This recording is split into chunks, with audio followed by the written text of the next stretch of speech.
Morning all, it's Tuesday and I'm heading down to the very bottom corner of Cumbria to service 3 Takuchi diggers, so I'm not just sure how today it will go. It is just after 8 o'clock. It'll be, I'm hoping it won't be 2 hours down there, but it'll be somewhere like that. Anyway, this morning when I got in the van after torrential rain, I mean, we had a hell of a rain last night, serious rain. The van hasn't leaked water in and the engine management light's gone.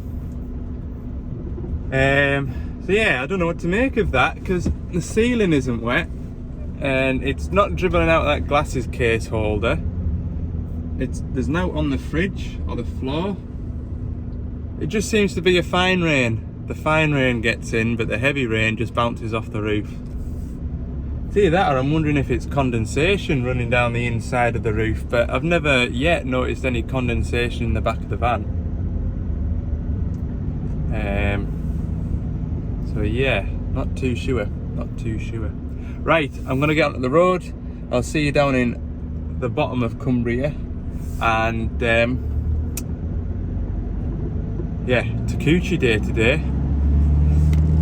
Right, here we go, a sea of red and grey look. So we've got a 14 tonner, a 9 tonner and a 6 tonner, I think. That's about 1,000 hour service. It's on 889, so I'm gonna call it 1,000 hour. That one is on 8,500 hours, so that's getting a 500 hour. And that one's on just over 2,000 hours, so that's getting a 2,000 hour service. And I actually thought when I was coming to do these today, I thought they'd just fetch us them sort of one by one as I finished them, but they put them all in the yard. Literally as I pulled in, they were just unloading that 6 tonner there. So I've got them all to myself, and I can just sort of potter away for the day, which is ideal really, because I thought if I get one done, then I'll probably be sitting around for 20 minutes before they fetch me another one, and then so on and so on. So this will save so much time just having them all here at the same time. So yeah, I've had a play on them all, so to speak. I've got them kind of shifted about so that they're all set up, ready to go. I've got all the hubs are all set up and everything. Yeah, so this is what a 14 ton Takuchi looks like inside. Just having a drive of it, it's nice. It's a nice smooth digger. Obviously, yeah. I'm not gonna slate anything because you can't make a judgment having spent literally 2 minutes driving it. But initial impressions compared to our 14 ton diggers, I think our 14 tonners might be a nicer cab environment to sit in. Even our 8 and 6 tonners, I think our cabs are nicer, but it has to be said, the feel of the hydraulics, they seem very smooth and precise, and that's the only real judgment I can pass really. So initial impressions, functional, shall we say. But no, a lovely machine to drive. From what literally all I've done is set up the hubs and stretch the arms out. So anyway, right, I think all the engines are in the back, looking at where the exhaust pipes are. These 6 tonners, our engines on our 6 and 8 tonners are on the side here, so we should be all right set up like that. Yeah, let's see what we can do. We'll have a look on this 14 tonner first, then I think get this one done and out the way. It'll be the biggest job, 2,000 hour service. Another thing I'm going to point out to you, right, and it's no big deal, but I know if I was coming to a service, or even if Dan, the man in the parts, was getting, you know, a 14 tonner service, a 9 ton service and a 6 ton service out for a customer, he'd put all the filters in individual boxes, or at least separate the filters out. I mean, it doesn't take 5 minutes to do, it doesn't even take a minute to do, does it? But they've just kind of chucked all the filters into one box, so that's just going to take a little bit longer just to kind of pick through what filters belong to which machine. Because obviously if they were all Doosan orange machines, I'd be able to know from what filters go on which machine if they were all chucked into a box there. But yeah, a bit of consideration would have been perhaps nice. I did yesterday when I got back up to Carlisle, I did get myself a new grease pipe made. I was telling you about the quick hitch kits that I used to get these pipes made. Well, the quick hitch kits that I use, there was no pipes that were long enough. I must have, when I made that grease pipe up for that 14 tonner, I must have used the last pipe that was that length, so unfortunately I had to go and get a pipe made up. So never mind, that looks about the right length now, so I'll get that on Wednesday morning. Tomorrow morning I'll nip and put that on. There was something else I need to do tomorrow as well, can't remember, but anyway, I'll cross that bridge when I come to it. Let's get the day out of the way. The rain when I've been coming down here has been unreal. It has been serious rain. There's a nice breeze, as you can probably hear. It's actually quite a warm breeze. I think waterproof boiler, so it'll be a bit hot and sticky if I put that on. But yeah, right, let's have a look on this 42. So does anybody know what's in behind here? Because the key unlocks it, but it won't open. I don't know if I need to be in behind there for anything, but I can't get in and I don't really want to break it, so I don't know what's in there. But looking over it, I've got these doors open, I've got my air filter here, add blue pump. I think that's the only filter in here that I need to be at. And then round in this side, fuel filter, another fuel filter, pilot filter. So it's looking like behind that cover over there might be an engine oil filter. It's got the same, very similar Kawasaki hydraulic pump to our 14 tonners, DX140s, and this is a KYB. It looks similar, but it's different, the hydraulic valve chest. But there's no filters in here that I can see. Yeah, where's the engine oil filter at? I have a feeling it's behind that door over there. I'm gonna have to try and get into that door. Bonnet doesn't open very well. The bonnet opens wide enough, but it doesn't allow much for access, does it? It's like a letterbox. Where's the engine oil filter? I'm sure somebody watching this at service one of these TV 215Os is shouting at the screen just now, but I can't see it. Oh dear. Right, I'll go and try and open that counterweight door, if it is a door. Hey, look, it does open. Yeah, it did require some tools, and the reason why it wouldn't open is a little bolt rattled out, which is knackering the job up like. So I'll have to try and have a ratch on the van, see if I haven't got anything that'll go in there and put that back together, because by the look of it, well, there's your engine oil filter there, but you've got the dipstick there as well. So the operator will be in there every morning, won't he? Checking his oil level. Right. We're getting somewhere. Take that belly plate off now. Right, process of elimination time then. So, found 2 air filters, which I thought was an inner and outer, but obviously that one there doesn't go inside there. So, that one there went on the 6 tonner.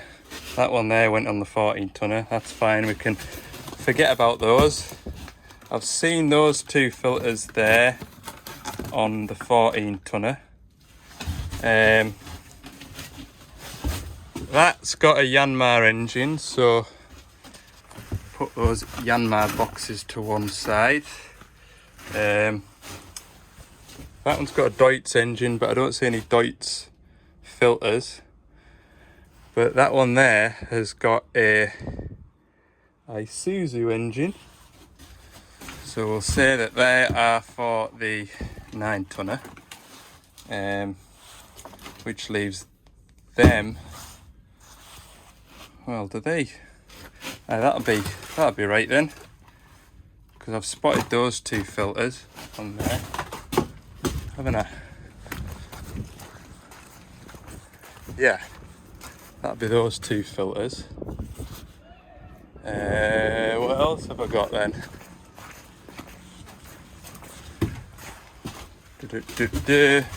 That's the 14 tonner. 14 tonner. I would imagine that's a hydraulic return filter. Yep. So that'll be a 14 tonner. That one will be 6 tonner, which is Yanmar, because the 9 tonner is only getting a 500 hour. 2 pilot filters, one for the 6 tonner, one for the 9 tonner, 14 tonner. I've got 2 fuel filters. I need a engine oil filter. Ah, right, these must be, I didn't look inside these boxes, they'll be the inner filters then, inner air filters. That's right then, that's the 6 tonner, 9 tonner, 14 tonner. Sweet as a nut. They'll be the inner filters. Right, we'll go and change the inner filters. I'll take the outer filters out because I didn't spot them. Right, engine oil filter changed. Yeah, the previous filter that was on it wasn't a genuine one, so I was a bit concerned because the one that I've put on is about that long. But the threads seem to be the same, it's nipped up the same, but I'll certainly keep an eye on it once I put engine oil in. When I start it and run it, I'll just double check. But tell you what I was thinking about as well there when I pulled the dipstick was, you fill the engine from the top and then you have to come all the way down and round to the back, dip your oil.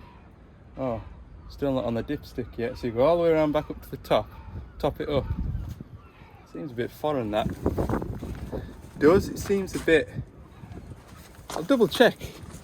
Someone's maybe saying, oh, there is a dipstick, you just need to... There is a dipstick. He's looking at the camera. I can't see a dipstick up here, like. There's the engine oil filler cap here. That hasn't got a dipstick on it, has it? No. Interesting. Right, we'll keep on. I've got some fuel filters to put on it now. Is there a tap I need to turn off? Can't see one. So we'll just crack on. I'm quite enjoying this, to be honest with you. Makes a change from the day-to-day usual. Right, I'm down to my last filter. This return filter looks as though it goes into here. Well, it does because I've taken the old one out. Similar sort of setup to what I'm used to. Apart from there's not like a gauze filter first, it just straight onto that. And then that. And then we'll give this a little mop up. But there's about half a dozen bolts that hold a cover over this, and then half a dozen bolts holding that on. There's a little bit more work involved to replace it, I suppose. And I've been having a think as well, that dipstick in the back there, down at floor level, I suppose it makes it more operator friendly, doesn't it, for checking his engine oils, because he hasn't to climb all the way up this height and get a working at height permit if he's on certain sorts of sites. So I suppose that makes sense, but doesn't make it as handy for me. Right, I'll get this lid back on. Right, 12:05 now.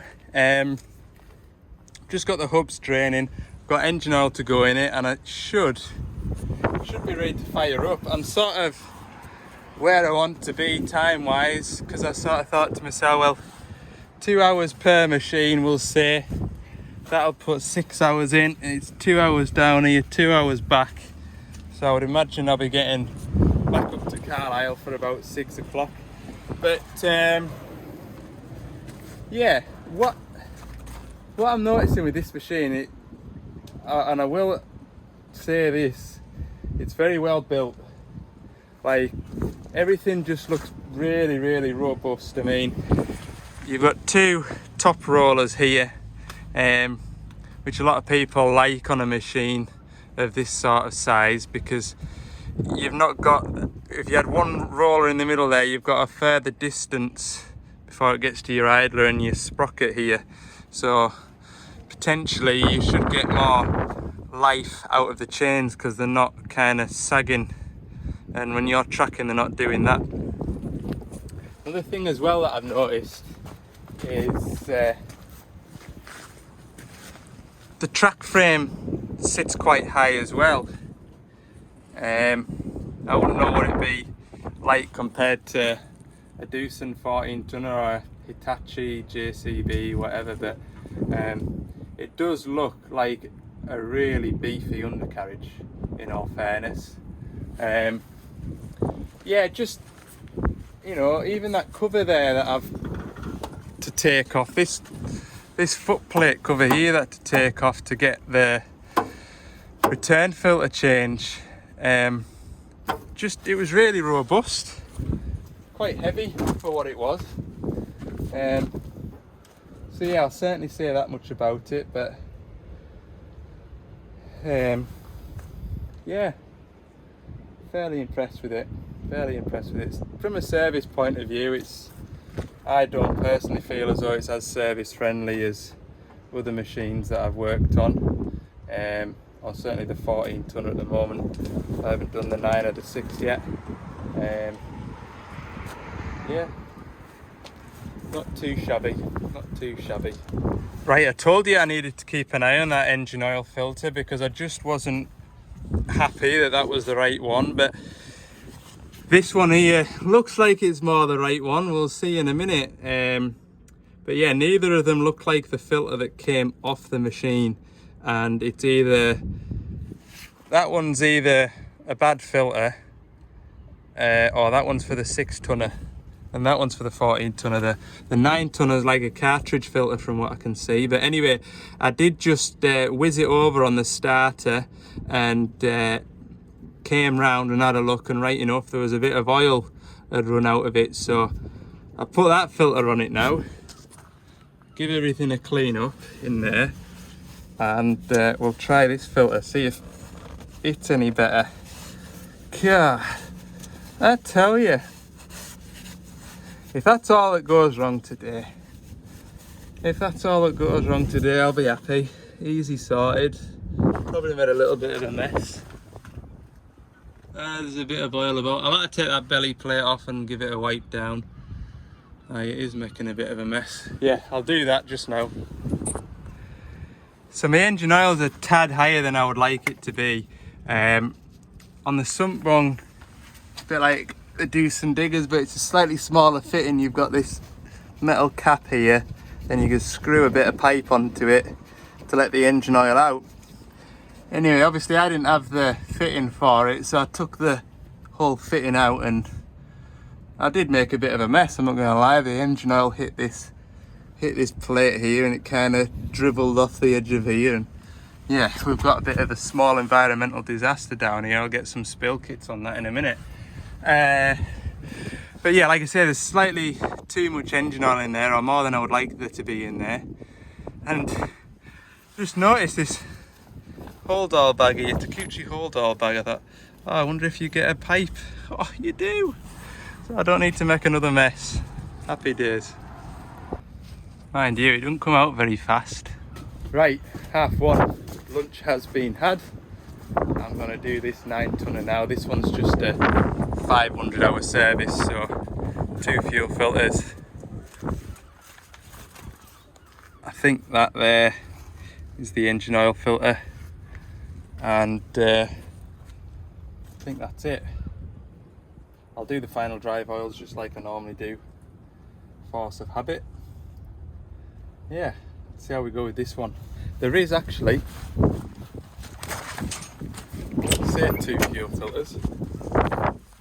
A fuel filter, engine oil filter, and this is called a repair kit.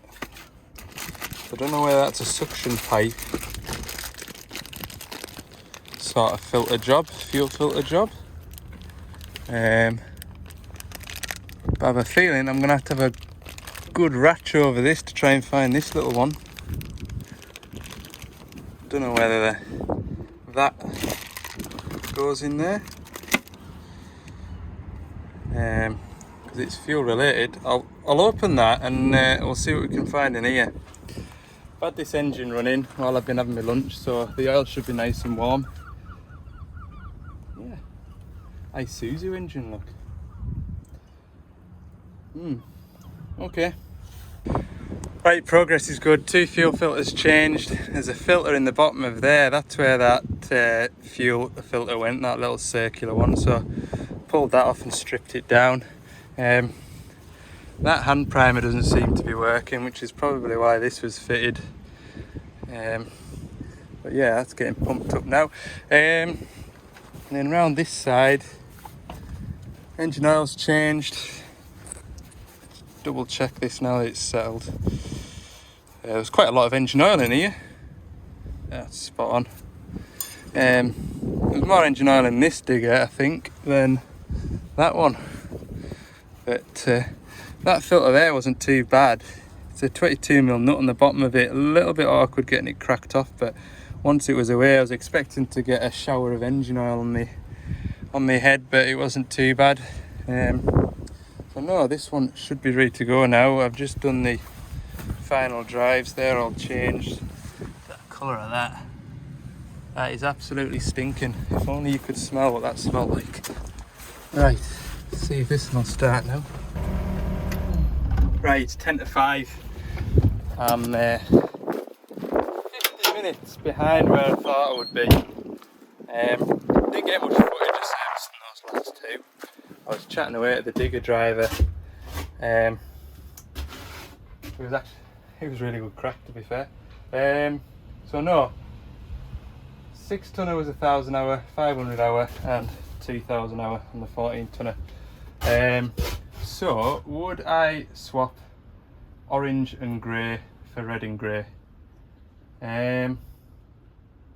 Probably not. Probably not. It's probably one of them. If you're used to doing it, There was somebody that commented on one of my videos saying, don't know how you can work on Doosan machines. They're really awkward to work on. But personally, I find that the Doosan 6 tonner is easier serviced, the Doosan 8 tonner is easier serviced, and definitely the Doosan 14 tonner is easier serviced. That's me speaking personally. I would imagine it's one of them. Once you get used to where all the filters are and what order to change them all in, etc, etc, you probably get into the same rhythm as I've got into when I'm servicing Doosan machines. But yeah, from purely a service side, I'll stick to my red and grey, orange and grey. But yeah, no, like I say, there's a lot of things that I really do like on these Takeuchi machines, and yeah, like that little door in that counterweight. Once I got that open, God, I'd love our Zero tail swings to have had those little doors in. The new 140-7s, they do have a little door in, or a little plate that you can take off to get access into the back of the engine. So yeah, I really like that idea. But yeah, right, I really need to get home. It'll be 2 hours back, so we're probably looking towards 7 o'clock finish today. So with that said, I'll see you in the morning. Morning all. It's Wednesday morning now. Only just morning. I've been in the office there sorting parts and jobs out, and paperwork, and yeah, I've not really been back at the yard for the last sort of week and a half now, and there's been a bit to catch up on with Dan being off. I've got a lot of parts inquiries, so I've got some bits ordered and organised and blah blah blah, so I feel like I'm caught up on the admin side now. I've got to go and put that grease pipe on that 14-ton digger. He phoned us yesterday as well. He's wanted some quick release couplings for the steel wrist, so just picked those up, and then I'll come back to the yard this afternoon and have a quiet day. I've got a new shape DX27 in the yard there, hitch to PDI. It's just getting a manual hitch, but we'll have a look over that together at the end of the day. So I'll go and get my grease pipe done, hopefully dodge these nasty heavy showers, and yeah, in the afternoon I can do what it wants because I'll hopefully get a bit of workshop space. Okay, see this 14 tonner. Right, so we're after lunch. I've been and put that grease pipe on. It was just a 5-minute job, and to be fair, it was absolutely throwing it down with rain, so I just wanted in and out the van as quick as possible, or out and back in the van as quick as possible. So I'm back at the yard now. I've got that 27 to PDI, so we'll have a look over that together because the first time really I've had anything to do with them. So we'll have a look over that and see what we make of it. So what I've already done is I've checked the final drive oil level, because it doesn't matter where you park it. I like these level bungs that are in the centre of the hub because it just makes life easy, doesn't it? So both of them are okay.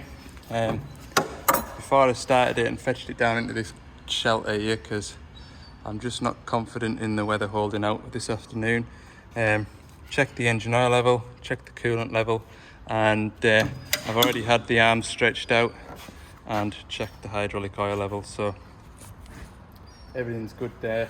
Now, what I would normally do if it had a hydraulic hitch on is I'd put the hydraulic hitch on, work it a couple of times, and then check the level, because obviously you'll have a hydraulic cylinder to fill on the hitch as well as a couple of pipes, and it's surprising on these little diggers how much oil disappears on them.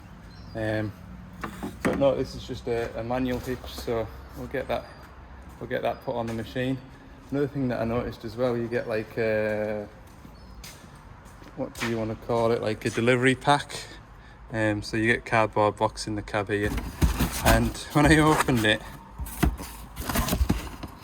there's a set of air filters for it, and I thought, oh god, do not come with the air filters already installed, but I've checked and there's air filters in it, which is grand. So you get an operator's book, and then these rubber O-rings here, they'll go between the joint of the end of the boom and the bucket link onto the hitch, so need to slide those in. That's it really. Yeah. So I'll grab a couple of 17mm spanners, and we'll put the hitch on.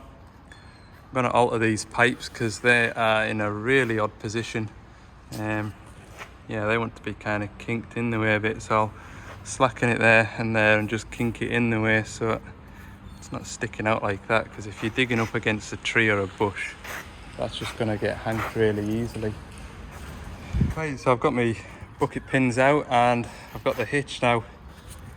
For the purposes of showing you, because when a hitch of that size, what I would do is just lift it up manually, offer it up to the machine and pop it on. But if this is like a 14-ton digger, you won't have a chance in hell of lifting the 14-ton hitch up to the machine. So I'll show you a tip on how I hang a hitch on a bucket, how I hang a hitch onto the end of a machine.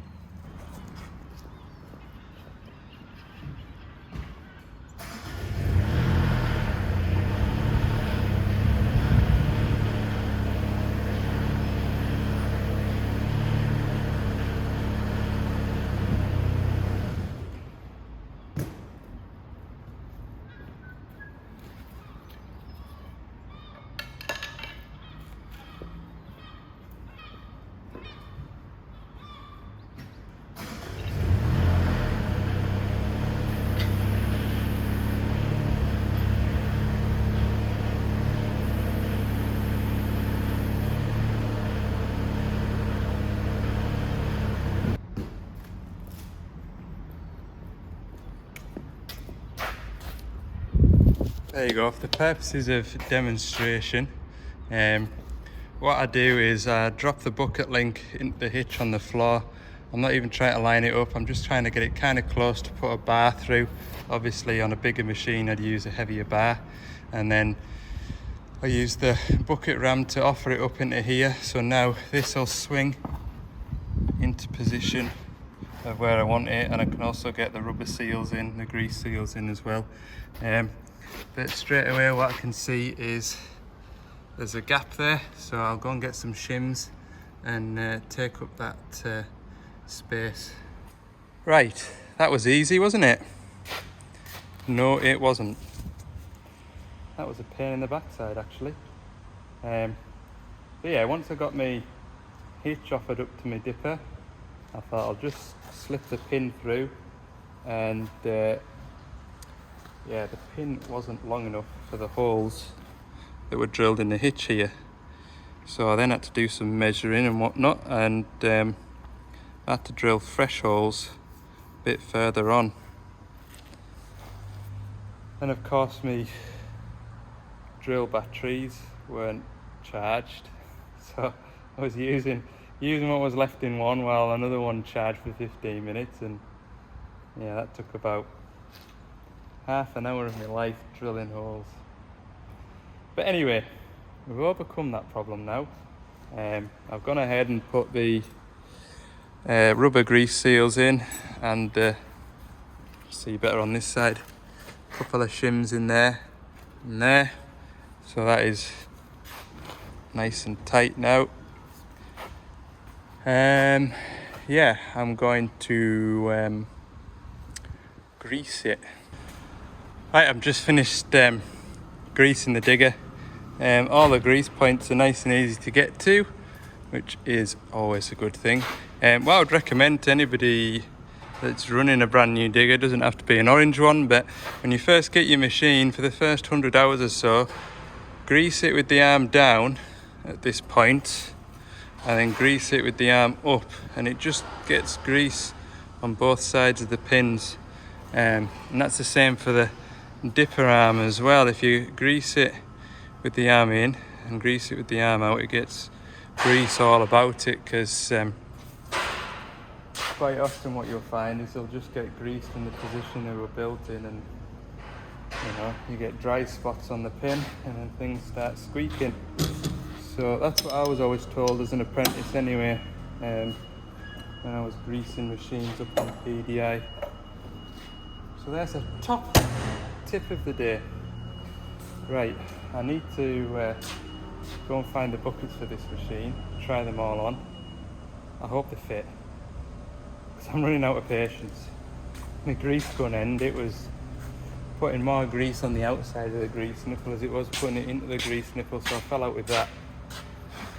So I've just been into the shop there and got a new grease gun end. £1.50. They did have those snap-on, they're not snap-on, but the click-on ones where you put your thumb on to unlock it. They did have some of them, but they've ran out. And anyway, they were 25 quid, which I think is a bit steep, isn't it? Anyway, right, I'm going to kick those hoses in the way while I remember, because I'm looking at them now as I'm talking to you.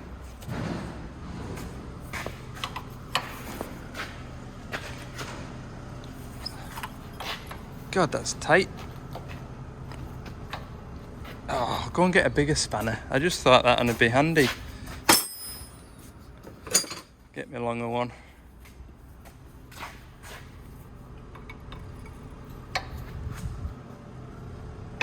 There we go.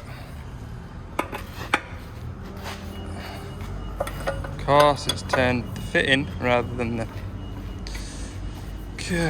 I'm just having a right do here. Right, I need two hands now. I think you'll agree that looks a lot neater. Yeah, I need to put some Gordon stickers on it. The salesman likes these stickers plastered all over it, so I'll put a couple of them on. Yeah, last job I want to do just before I take it up the yard and get the buckets on it and give it a bit of a workout. I notice the down function of the arm or the boom, and the in function of the boom is a little bit delayed, so I'm just gonna bleed these check valves, because I've told you before, to unlock the check valve, when you shove your arm down, the oil that tells the spool to move is the same oil that comes up this pipe here, and all that oil does is shuttle up and down the pipe. And quite often when machines are new and the check valves are fitted on the machines, there can often be a bit of air in there, and as we know, air compresses, so it acts like a spring, so you get nothing, and then bang, it'll open, and it makes it sort of a little bit sharp on the down. So I'm just going to bleed these up, make sure they're okay. Right, in the cab then, what I need to do is set up the dash, time and date, set up the radio, make sure all the stations tune in and we can actually hear something through the speakers. I've got the lights on outside, I know they work, so we'll just check the wiper motor's working, washer fluid's working, and the beacon's working. The beacon isn't working. Beacon is not working, right. Let's go and see what the beacon needs. I just needed a little wobble, just newness. So let's have a go at setting this dash up then. Turn that off for now. Right.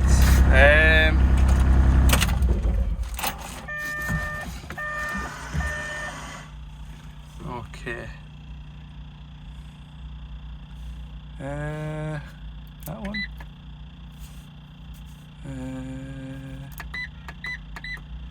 Gauge panel configuration. Language is okay. Time and date. Art set art. Oh no, that does nothing. How do you undo that? Right, date is not the 4th, it's the 3rd, isn't it, today?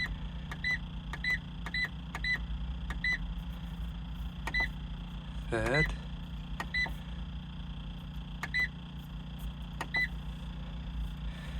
Time. What is the time? Time is 16:25.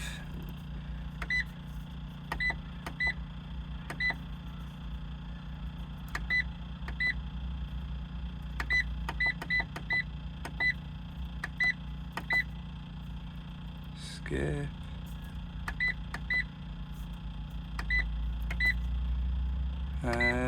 Unit. Temperature, pressure, flow. Yep, that's all okay.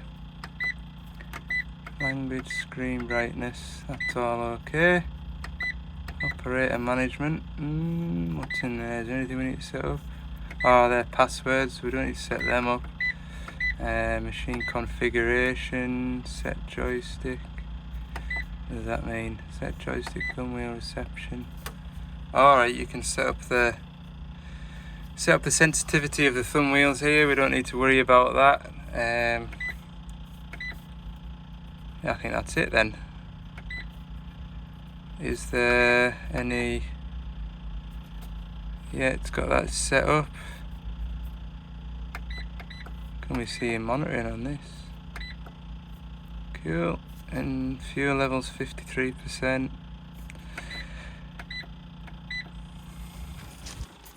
There we go. That might be the most tedious bit of YouTubing that's ever been created, but gives you a chance to see firsthand, because that's the first time I've gone into one of those dashes. So time and date set up, there's no service phone number to put in, and it'll pop up when it's due a service. When is the first service, I wonder?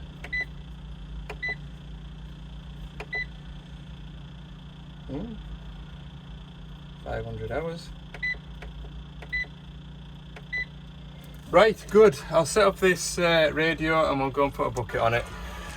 Right, we'll always leave the machine brand new with classical music on, because it creates a nice ambience when you climb into your brand new machine for the first time. A bit of classical music, it helps with the mood. Yeah, no, I'm just joking. Right, I'll go and put a bucket on this digger. Well, I cannot believe my luck. The bucket actually fits the hitch, and it's a different hitch manufacturer to the bucket manufacturer. The chances of that happening these days are slim to nil, I'm telling you. Right, we'll go and grab the other two, and there's a heap of stone there that they use for filling potholes in the yard. And yeah, I'll give the machine a workout for 10-15 minutes just to make sure there's no hydraulic oil leaks and make sure just that the machine performs as it should do, or it feels right. So yeah, I'll do that for 5 minutes now.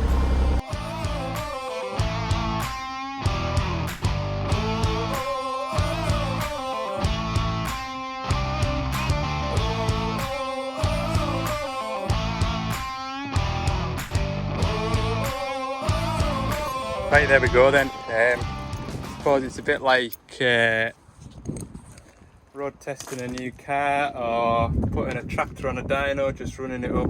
I'll have a look over it now, make sure there's no oil leaks. That machine, I'm telling you, if I wasn't frightened to damage the paintwork, I bet you I could just about pull that whole heap over in one scoop. It's got a hell of a lot of power, and controllability wise as well. If you've had a go with the previous generation DX27 and you weren't just amazed by it, have a go with one of these. Have a go with one of these. That is the nicest 27 or 2.5 ton digger I think I've ever sat on. And I know that sounds biased. I've had a play with JCBs, Volvos, and what else? Oh, there was that 3 ton Takeuchi once. To be fair, that was a nice machine as well, that 3 ton Takeuchi for driving. But yeah, right, let's have a look in here. Any sign of any...